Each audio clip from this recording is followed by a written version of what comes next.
the galaxy had rules. Every species learned them early, carved into their survival instincts by millions of years of natural selection. Rule 1 was simple: when the Krethak Dominion arrived in your system, you surrendered.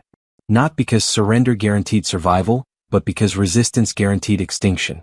The Krethak were older than most stellar civilizations, their empire spanning 2,000 worlds, their war fleets capable of cracking planets like eggs. They had conquered for 50,000 years, and in all that time, across all those worlds, no species had ever made them bleed. Then they found Earth. Commander Vehicle stood on the bridge of the dreadnought Endless Victory, watching the blue-green planet rotate peacefully on his view screen. His 4 eyes narrowed with something close to boredom. Another primitive world, another easy conquest. His scouts had reported that humans had barely achieved faster-than-light travel, that their weapons were laughably outdated, that their civilization was fragmented into hundreds of competing nations. It would take 3 days, maybe 4, to break them completely. After that, the humans would join the other tributary species, working Krethak mines and factories until their sun went cold. Vehicle activated the communication array, broadcasting on all frequencies. His translator would convert his words into every human language simultaneously. This was standard procedure, the same speech he had given 100 times before to 100 different species. "Humans of Earth," he began, his voice carrying the weight of inevitability itself, "you have been selected for integration into the Krethak Dominion. Resistance is extinction. Surrender is survival. You have 12 hours to transmit your unconditional capitulation. Choose wisely." He closed the channel and turned to his tactical officer. "Deploy orbital platforms. Standard suppression pattern. I want their military installations mapped and ready for elimination if they're foolish enough to refuse." The officer clicked acknowledgement, and within minutes, 1,000 automated weapons platforms began spreading across Earth's orbit like a metallic disease. Vehicle expected panic. He expected desperate diplomatic transmissions. He expected, perhaps, some token military response that his shields would swallow without noticing. What he didn't expect was silence. For 11 hours and 57 minutes, the humans said nothing at all. Their cities continued their normal routines. Their military forces didn't mobilize. Their leaders didn't broadcast emergency messages. They simply continued existing as if the most powerful empire in the galaxy hadn't just demanded their surrender. Then, with 3 minutes remaining, a single transmission came through. It was audio only, no video, and the voice was calm, almost friendly. "Commander Vehicle, this is Secretary General Martinez of the United Earth Government. We've reviewed your offer. Our answer is no." There was a pause, and Vehicle felt his secondary hearts begin to race with something he hadn't experienced in decades: confusion. "You should also know," Martinez continued, "that your orbital platforms just stopped working. We've been inside your system since you entered our solar system. Your weapons won't fire. Your shields are at 30% and dropping. Your engines are going to shut down in about 40 seconds. Vehicle's bridge erupted into chaos. Officers shouted status reports, alarms screamed, and every system display flashed red. His weapons officer was hammering controls that no longer responded. His shields were indeed collapsing, peeling away like dead skin. And his engines, the massive drives that could push a dreadnought to 0.9 light speed, were powering down despite every override command. "How?" Vehicle demanded, his voice cracking. "How did you penetrate our systems? Our security is quantum encrypted, physically isolated, designed by the greatest minds in the Dominion." Martinez's voice came back, still calm, still friendly. "Commander, we've been hacking each other's computers for 300 years. We've had criminal networks that could break into any system ever built. We've had teenage kids who could crash government databases for fun. When your scouts showed up 6 months ago, we had our best people working around the clock. Your encryption was impressive, but you made one mistake. You assumed you were dealing with primitives." The Endless Victory went dark. Emergency lighting kicked in, bathing the bridge in red. Vehicle's crew stared at their useless consoles, at their commander, waiting for orders that wouldn't matter. Outside, the 1,000 orbital platforms drifted as dead metal, and across the fleet, 50 other Krethak warships were experiencing the same catastrophic failure. "So here's what's going to happen," Martinez said, and now there was iron beneath the friendliness. "You're going to sit in orbit nice and quiet while we board your ships. You're going to tell us everything about the Dominion, every world you've conquered, every species you've enslaved, every weapon you've built. And then, Commander Vehicle, we're going to take your ships apart piece by piece, learn everything you know, and build something better. Because that's what humans do. We learn. We adapt. We never stop improving. Vehicle collapsed into his command chair, his 4 eyes wide with the realization that was sweeping through him like ice water. The Krethak Dominion had finally found something they had never encountered in 50,000 years of conquest. They had found a species that didn't just survive through strength or numbers or technology. They had found a species that survived through pure, stubborn, relentless ingenuity. They had found humans. Outside his viewport, small human ships were approaching, and Vehicle knew with absolute certainty that the galaxy's rules had just changed forever. The unbreakable. 3 months later, the Krethak High Council convened in emergency session for the first time in 4,000 years. The council chamber was a massive sphere of polished obsidian, floating in orbit around the Dominion capital world, a place where the Empire's 12 supreme archons made decisions that affected trillions of lives. They had gathered here to discuss plagues, rebellions, and the occasional interspecies war, but never had they convened to discuss a single lost fleet. Until now. Archon Theldris, eldest of the council and veteran of 800 campaigns, stood at the center of the sphere, his holographic form flickering with barely controlled rage. "Explain to me," he said, his voice dangerously quiet, "how 50 warships, including 3 dreadnoughts, simply vanished. Explain how Commander Vehicle's entire invasion force went silent. Explain how a species that barely achieved lightspeed managed to make the Krethak Dominion look like fools." The intelligence director, a small nervous creature named Kelix, projected data across the sphere's interior surface. "My Archon, we've pieced together what happened from long-range sensor data and intercepted communications. The humans didn't destroy our ships. They captured them. All of them. They used some form of advanced electronic warfare we've never encountered, shutting down every system simultaneously. Then they boarded, captured our crews without killing them and took everything. Ships, weapons, data cores, everything." Another Archon, Mordessa the Conqueror, laughed bitterly. "Impossible. Our systems are isolated, quantum encrypted, built with 5-layer redundancy. No species has ever penetrated them, not even the Xyloth Collective with their neural processors." Kelix's display shifted, showing grainy footage recovered from a spy satellite. It depicted human technicians swarming over a Krethak dreadnought like insects over a carcass, cutting into hulls, extracting components, working with a speed and efficiency that seemed almost frantic. They didn't just penetrate our systems, Archon Mordessa. They understood them. Completely. Within days of capture, they were reverse engineering our technology. Within weeks, they were improving it. Our scouts report that humans are now retrofitting their own ships with our weapons, our shields, our drives. But they're not copying us. They're making everything better, lighter, faster, more efficient. The sphere fell silent. For a species that had conquered for 50 millennia, the concept of being out-engineered by primitives was almost incomprehensible. Theldris finally spoke, his voice heavy with the weight of terrible decisions. "Then we glass their world. Immediately. We send the 5th Armada, 200 ships, and we reduce Earth to molten slag before they can spread this infection further." But Kelix raised a manipulator appendage, a gesture of desperate interruption. "My Archon, we tried. The 5th Armada departed 17 days ago. They arrived at Earth's solar system yesterday. They lasted 4 hours. The display shifted again, showing scattered debris fields where proud Krethak warships had once been. The humans met them with a fleet of their own ships, retrofitted with our technology but modified beyond recognition. Our warships couldn't penetrate their shields. Our weapons couldn't track their fighters. And they had something new, something we've never seen. Kinetic bombardment platforms that accelerate projectiles to 98% light speed. One hit destroyed a battlecruiser. The 5th Armada retreated with 40% casualties. The council chamber erupted. Archons shouted over each other, demanding answers, strategies, solutions. How could this happen? How could a species they had dismissed as primitives destroy a Krethak Armada in 4 hours? Theldris raised his primary arms, demanding silence. When the chamber quieted, he turned to his military strategist, General Kurvax, who had been silent throughout the meeting.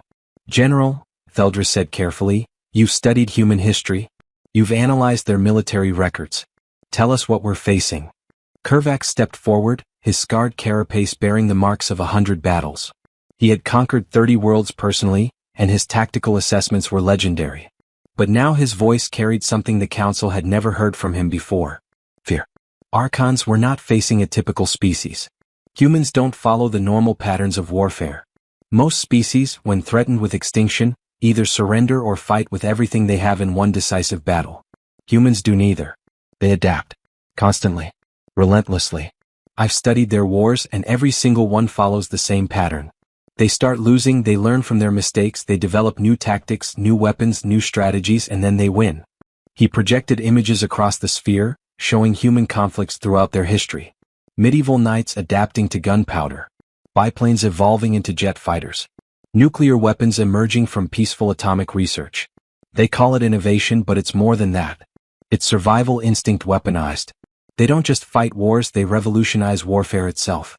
And now we've given them access to technologies they would have taken centuries to develop on their own. We've accelerated their development curve by 1,000 years, and we did it by attacking them first. Archon Mordessa slammed her appendages against her podium. Then what do you suggest, General? That we surrender to primitives? That the Krethak Dominion, rulers of 2,000 worlds, simply accept defeat?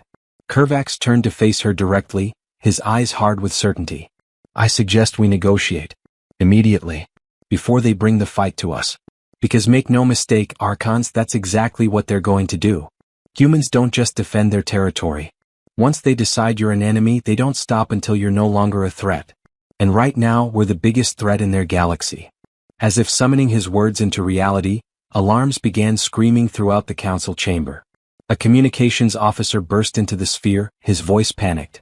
Archons. Multiple faster-than-light signatures detected. Emerging at the edge of the capital system.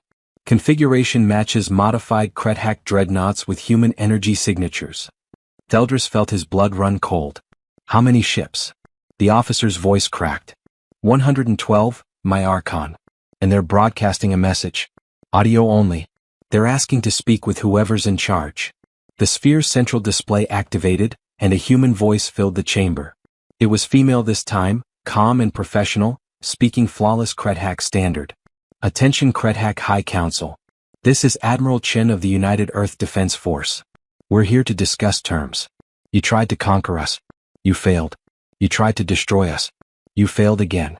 Now we're at your doorstep with a fleet built from your own technology, improved with human ingenuity, crewed by people who really don't like being threatened. So here's the deal. You leave humanity alone, you free every species you've enslaved, you dismantle your empire peacefully, or we dismantle it for you. You have 12 hours to decide. And before you think about fighting, remember, we're the species that turned your dreadnoughts into scrap in 4 hours. Imagine what we can do to your homeworld. The transmission ended, leaving the council chamber in absolute silence. 12 supreme archons, rulers of an empire older than most civilizations, stared at each other with the dawning realization that everything had changed. They had tried to conquer humanity and had instead awakened something that would reshape the entire galaxy. Theldris looked around at his fellow archons and spoke the words none of them wanted to hear. Prepare a diplomatic response. And someone find out if we even have anyone who knows how to surrender, because I suspect we're about to learn. The unbreakable.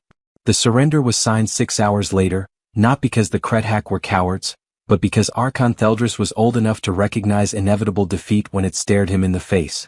The treaty was unlike anything the galaxy had ever seen. The Krethak Dominion didn't just withdraw from human space. They agreed to immediate cessation of all conquest operations, the release of 417 enslaved species, and complete transparency regarding every military installation, weapon platform, and colonial outpost they controlled. In exchange, humanity agreed not to glass their homeworld and to provide technical assistance in transitioning from an empire to something the humans called a confederation of equals. But the real shock came when Admiral Chen made her final demand. We want access to your historical records. Every species you've conquered, every war you've fought, every mistake you've made. We're going to learn from all of it. Theldris had agreed immediately, because he understood something fundamental about humans that most species would take decades to grasp. They didn't just want victory. They wanted knowledge. And knowledge, in human hands, was more dangerous than any weapon the Krethak had ever built. 2 years after first contact, the galaxy looked completely different. The Krethak Confederation, as it was now called, had become humanity's unlikely partner in reshaping galactic civilization. Dozens of former tributary species were discovering freedom for the first time in centuries, and human advisors were everywhere, helping rebuild governments, establish trade networks, and teach the one thing humans seemed to do better than anyone else: adapt and improve. Earth itself had become a hub of innovation, where alien technologies mixed with human ingenuity to produce advancements that astonished even the oldest civilizations. Commander Vikal, no longer a commander of anything, stood in what humans called a coffee shop, in downtown Geneva, waiting for his appointment. He had spent the last 2 years in what amounted to comfortable imprisonment, debriefed endlessly by human intelligence services, teaching them everything he knew about Kretak military doctrine, technology, and imperial structure. He had expected execution or at minimum life imprisonment. Instead, the humans had offered him a job. Secretary General Martinez walked in right on time, carrying 2 paper cups of something that smelled bitter and chemical. He handed one to Vikal with a smile. Commander. Or should I say Ambassador Vikal? That's your new title if you accept. Vikal took the cup cautiously, sniffing the dark liquid inside. Coffee, the humans called it. They were addicted to the stuff, drank it constantly, claimed it helped them think. He had tried it once and spent 6 hours convinced his heart was going to explode. Ambassador to where, Secretary General? I'm a war criminal by my own people's standards. The Confederation Council voted to strip me of rank and citizenship. Martinez sat down across from him, sipping his coffee like it was water. Ambassador to the Galactic Council. We're establishing one, by the way. 30 species so far, more joining every month. We need someone who understands how the old empire worked, someone who can help us avoid repeating history's mistakes. You conquered 100 worlds, Vikal. You know how imperial systems fail. That makes you valuable. Vikal set down his cup, his 4 eyes studying the human carefully. What? Why offer this to me? I tried to conquer your world. I would have enslaved your entire species without a second thought. Martinez leaned back, his expression growing serious. Because holding grudges is expensive and we've got bigger problems to solve. Look, Vikal, we've been studying galactic history since we got access to the Kretak archives. You know what we found? This pattern repeats every few thousand years. One species gets powerful, conquers everyone else, builds an empire, eventually collapses, and the cycle starts over. The Kretak did it. The Xyloth before them. The Vormesh before that. It's the same story over and over, and it always ends the same way. With millions dead and civilizations destroyed. He pulled out a data pad, sliding it across the table. The display showed a complex web of connections, trade routes, diplomatic channels, and mutual defense agreements. We want to break the cycle. Build something that lasts. A real coalition where species cooperate instead of conquering each other. But we can't do it alone, and we can't do it by pretending the past didn't happen. We need people like you who understand what went wrong to help us build something better. Vikal stared at the data pad, his mind racing. It was ambitious, possibly insane, and so typically human that he almost laughed. They had defeated the most powerful empire in the galaxy in less than a year, and now they wanted to reorganize galactic civilization from the ground up. And if I refuse? Martinez shrugged. Then you stay here, comfortable but useless while history happens around you. Your choice. He stood up, preparing to leave, then paused. You know what the other species are saying about humans? They're calling us the bridge builders. The species that turned enemies into allies. Some of them think we're naive. Others think we're brilliant. Me. I think we're just practical. We learned a long time ago that making friends is cheaper than making war. He left the coffee shop, leaving Vikal alone with his thoughts and his terrible coffee. Outside the window, Geneva bustled with activity.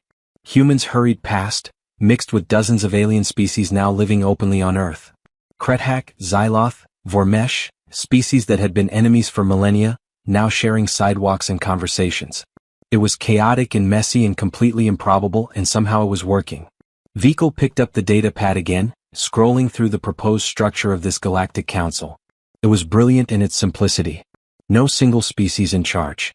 No emperor, no dominion, no central authority that could be corrupted. Just representatives from every member species, voting on issues that affected them all, with humans acting as mediators and, when necessary, enforcers.